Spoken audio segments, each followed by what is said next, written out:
Hey guys, I'm Marty And I'm Dane. and we're Gully Guys, and today we're doing a bike check on Dane's FXR.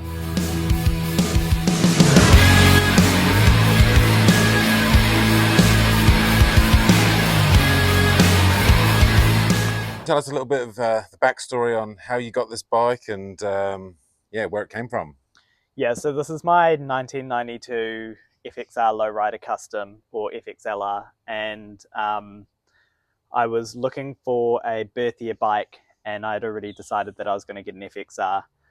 Being born in 1992, this thing popped up in Auckland. It popped up at an opportune time where I just happened to be able to consider it. And so, yeah, pulled the trigger and brought it back home. Is it New Zealand new or? Yeah, so this bike was imported from the States a few years ago. It was bought by an older guy who realized he had too many bikes in the shed. So his loss, my fortune, managed to get hold of it. It was in pretty different condition when we first got it. Like, the bike was good, engine was good, but it was styled completely differently.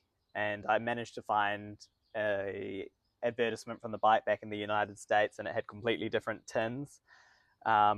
Mid-glide front end, super low back shocks. And so I bought it knowing that we could turn it into something more what I was after, but it looked pretty different.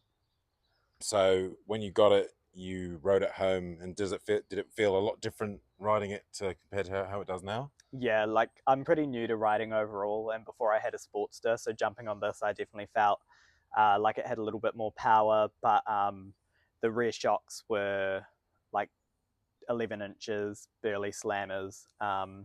The front end was the squat mid glide. It was super low to the ground. First proper corner I took, I scraped the kickstand, and then when you rode it and I was behind you, I could see sparks flying from when you were hitting the kickstand and the exhaust on the road. So yeah, definitely had a completely different feel, but I still had a good feeling about it at the time. What about the engine? Has had any work or? Yeah, so it's a stock 1340 Evo, original engine on the bike, 24,000 original miles at this point. It was about 20,000 when we picked it up. It has a Dynatech ignition. It's not been properly opened up since I've got it. It's a really lively and awake engine, so I wouldn't be surprised if there's been some work done to it. Or it could just be the Dynatech ignition in the Mikuni HSR 42 carb. Definitely wakes up a 1340 Evo engine, but I'm pretty happy with how it performs. Yeah, and you can tell it's an FXR. Got some nice oil on the floor. Yeah, I mean, she's 33 years old, just like me. My joints ache, and her joints probably ache as well. So definitely drops a bit of oil from those head gaskets, which is a known FXR thing. One of the things people who know these bikes will probably point out really quickly is that these tins come from a 94 FXLR. And so the original tins have been painted green with a really alternative paint look. And so the person who, just before sending it from the States, got some 1994 FXLR tins and put them on. And one of the cool things about the FXLR tins, compared to the stock FXR tins, is that the tank sits flatter against the frame, which actually means you get like a litre of extra fuel compared to a normal FXR tank. So that's pretty cool. Cool. And what about what suspension are you running in the back? Yeah, so talking about suspension, I'll start with the back. These are Bitubos, chrome Bitubos. I mean, they're probably the best performance shocks that also suit the aesthetic of a classic looking bike. And then on the front end, so originally it had a mid glide, sort of squat front end, and I found a dual disc narrow glide front end for it, with 2 over forks, and it's got progressive internals, which is good for now, but I think I've got some ideas about what I can do with that in the future. Cool.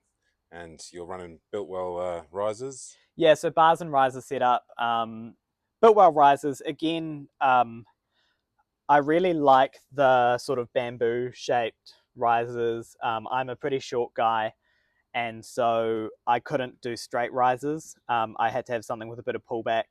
There aren't that many options for chrome, sort of bamboo shaped risers with pullback, so Builtwell was one of my only options. They're the 10-inch risers, and then I've got low bend bars from Speed King Cycles.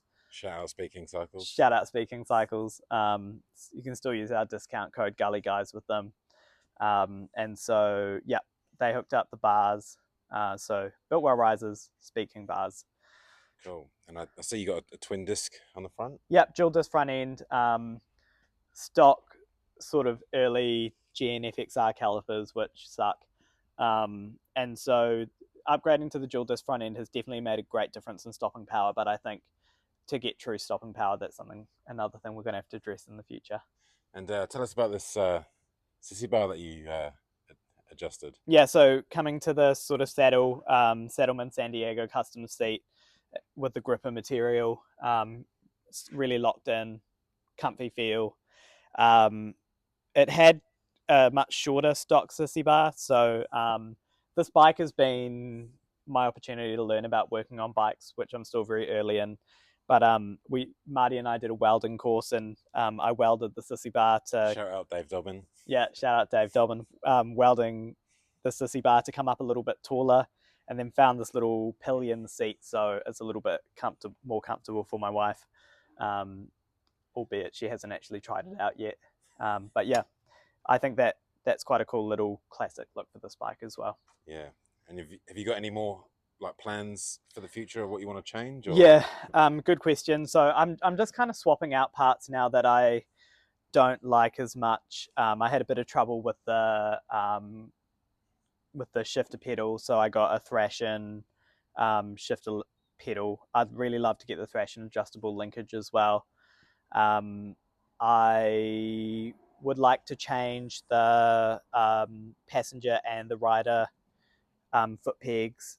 I think the biggest thing I want to do soon is I really like the sound and the look of this stock exhaust, but I think really for the look of the bike, a chrome thunder header is going to complete the look, simplify everything down there, give that classic thunder header sound.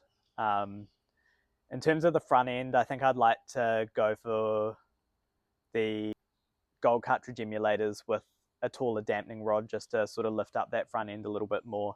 I'm going to get a lift block for the rear shocks. I really like the rear shocks, but I'm just going to bring the bike up a little bit, make it a bit taller. We've got a lot of sort of twisty roads around here, and having that confidence to get it on a lean, I think would be really valuable for the overall ride. So they're not the original wheels for the bike, are they? No, so the FXLRs came stock with a solid disc rear wheel and a wire front wheel, like a spoked wheel. And again, I just think mags are a lot tidier. Don't have to worry about breaking spokes. And so managed to score some FXRS mag wheels off Facebook Marketplace.